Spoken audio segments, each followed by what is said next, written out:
তো গাইস রাস্তায় এসে বাসটা একদম পুরো ব্লক করে দিয়েছে।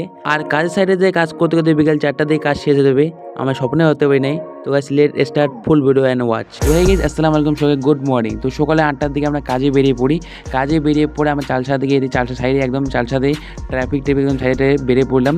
তারপর এখানে চালসা একটা ভিউ পয়েন্ট আছে, এই ভিউ পয়েন্টটা মানে খুব সুন্দর খুব সুন্দর। বিকেলবেলা প্রচুর এখানে গাড়ি থাকা মানে লোক সংখ্যা, তোমরা যদি একবার আসো বিকেলবেলা 4টার দিকে যখন আমরা কাজ থেকে বাড়ি যাই তখন প্রচুর ভিড় হয়, মানে খুব সুন্দর ভিডিও লাগে। তারপরে আমার এখানে বাসটা এসে ভাই কী বলবো, আর রাস্তা একদম আটক করেছে, না এদিকে যেতে পারতেছে না ওদিকে যেতে পারতেছে।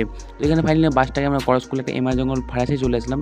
এটা ভাই এদিকেও ফারাস এদিকেও ফারাস, ছোটো মোটো একটা ফারাস, কিন্তু খুব ভয়ানক ভাই, কী বলবো। এই ভাই আমরা কাজ সাইডে ফাইনালি পৌঁছে গেলাম।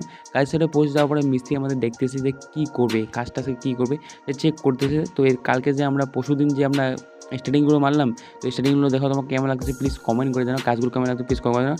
এদিকে আমি একদম ঘোলা একদম রেডি করেছি পানি টানি দিয়ে। তারপর আমি রেডি করলাম গ্রাউটটা, কেন কালকে গ্রাউট মারতে সময় পাইনি, এই জন্য গ্রাউট মারি নেই। তো গ্রাউটটা আমি ভালোভাবে মারা দিলাম, মারি দেওয়ার পরে এরকম লাগতেছে। তারপরে এখানে কাজ শেষ, ওখানে গ্রাউট মারি কাজ শেষ হয়ে গেল। তারপর একটা হচ্ছে অন্য সাইডে, এখানে বেসিক্যালি 2টা টাইস মারানো বাকি আছে, এইটাই মারলে কাজ ছুটি আমরা চলে যাবো বাড়ি, বুঝতে পারছো। তো আলট্রা রয়েছে, তো মিস্ত্রি আমাদের খুব তাড়াতাড়ি টাইলসগুলো লাগাই দিল, লাগাই দিয়ে 4টার দিকে 4টা অবধি আমরা কাজ শেষ ফাইনালি হয়ে গেল। তো আমরা চলে যাচ্ছি বাড়ি। Like comment subscribe, bye, take care.